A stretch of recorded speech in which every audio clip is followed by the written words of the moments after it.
ಆದಮೇಲೆ NMMS ಪರೀಕ್ಷೆ 2025-26 1 February 2026ರಂದು ನಡೆಯಲಿದೆ. ಈ ಒಂದು ಪರೀಕ್ಷೆಯ ಪ್ರವೇಶ ಪತ್ರಗಳನ್ನು ಈಗ ಡೌನ್ಲೋಡ್ ಮಾಡಿಕೊಳ್ಳಬಹುದಾಗಿರುತ್ತದೆ. ಅದಕ್ಕಾಗಿ ನಿಮ್ಮ ಮೊಬೈಲ್ನಲ್ಲಿ ಕ್ರೋಮ್ ಬ್ರೌಸರನ್ನು ಓಪನ್ ಮಾಡಿಕೊಳ್ಳಿ. ಅಡ್ರೆಸ್ನಲ್ಲಿ NMMS ಎಕ್ಸಾಮಿನೇಷನ್ 2025-26 ಅಂತ ಟೈಪ್ ಮಾಡಿಕೊಳ್ಳಿ. ನಂತರ ನಿಮಗೆ ಸರ್ಚ್ ರಿಸಲ್ಟ್ಸ್ ಬರುತ್ತದೆ. NMMS ಎಕ್ಸಾಮಿನೇಷನ್ 2025-26 ಅಂತ. ಇಲ್ಲಿ KSEEB.karnataka.gov.in ಈ ಒಂದು ಮೊದಲನೇ ವೆಬ್ ಲಿಂಕ್ ಕ್ಲಿಕ್ ಮಾಡಿ.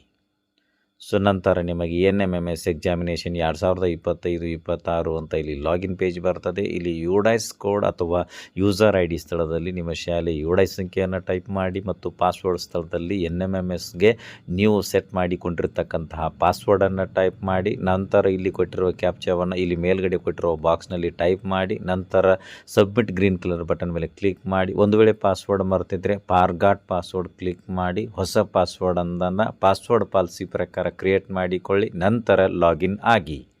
ಲಾಗಿನ್ ಆದಮೇಲೆ ಹೋಮ್ ಪೇಜ್ನಲ್ಲಿ ಮೇಲ್ಗಡೆ ಇರತಕ್ಕಂಥ ಮೆನುಗಳಲ್ಲಿ NMMS ಅಪ್ಲಿಕೇಶನ್ ಫಾರ್ಮ್ 2025-26 ಅಕ್ಷರಗಳ ಕ್ಲಿಕ್ ಮಾಡಿ. ನಂತರ ನಿಮಗೆ ಬರ್ತಕ್ಕಂತಹ ಮೆನುಗಳಲ್ಲಿ ಡೌನ್ಲೋಡ್ ಅಡ್ಮಿಷನ್ ಟಿಕೆಟ್ NMMS ಅಕ್ಷರಗಳ ಮೇಲೆ ಕ್ಲಿಕ್ ಮಾಡಿ. ನಂತರ ಡೌನ್ಲೋಡ್ ಕೇಳುತ್ತದೆ, ಡೌನ್ಲೋಡ್ ಕ್ಲಿಕ್ ಮಾಡಿ. ಬಲಗಡೆ ಟಾಪಲ್ಲಿರುವಂಥ 3 ಡಾಟೆಡ್ ಲೈನ್ ಮೇಲೆ ಕ್ಲಿಕ್ ಮಾಡಿ, ಡೌನ್ಲೋಡ್ಸ್ ಮೇಲೆ ಕ್ಲಿಕ್ ಮಾಡಿ. ಸೊ ಪ್ರವೇಶ ಪತ್ರಗಳನ್ನು ಡೌನ್ಲೋಡ್ ಆಗಿರತಕ್ಕಂಥದ್ದನ್ನು ನೋಡಬಹುದಾಗಿರುತ್ತದೆ. ಇದಿಷ್ಟು NMMS ಪ್ರವೇಶ ಪತ್ರಗಳನ್ನು NMMS ಲಾಗಿನ್ ಆಗಿ ಡೌನ್ಲೋಡ್ ಮಾಡಿಕೊಳ್ತಕ್ಕಂತಹ ವಿಧಾನ. ವಿಡಿಯೋ ಇಷ್ಟ ಆದರೆ ಲೈಕ್ ಮಾಡಿ, ಉಪಯುಕ್ತ ಅನಿಸಿದರೆ ಶೇರ್ ಮಾಡಿ. ಈ ರೀತಿ ವಿಡಿಯೋಗಳಿಗಾಗಿ ಚಾನಲ್ಗೆ ಸಬ್ಸ್ಕ್ರೈಬ್ ಆಗಿ, ಬೆಲ್ ಬಟನ್ ಪ್ರೆಸ್ ಮಾಡಿ, ನೋಟಿಫಿಕೇಷನಲ್ಲಿ ಆಲ್ ಸೆಲೆಕ್ಟ್ ಮಾಡಿಕೊಳ್ಳಿ. ನಾವು ಮಾಡೋ ವಿಡಿಯೋಗಳ ಅಪ್ಡೇಟ್ಸ್ ಪಡಿತಾ ಇರಿ. Thanks for watching. ಧನ್ಯವಾದಗಳು. ವಂದೇ ಮಾತರಂ.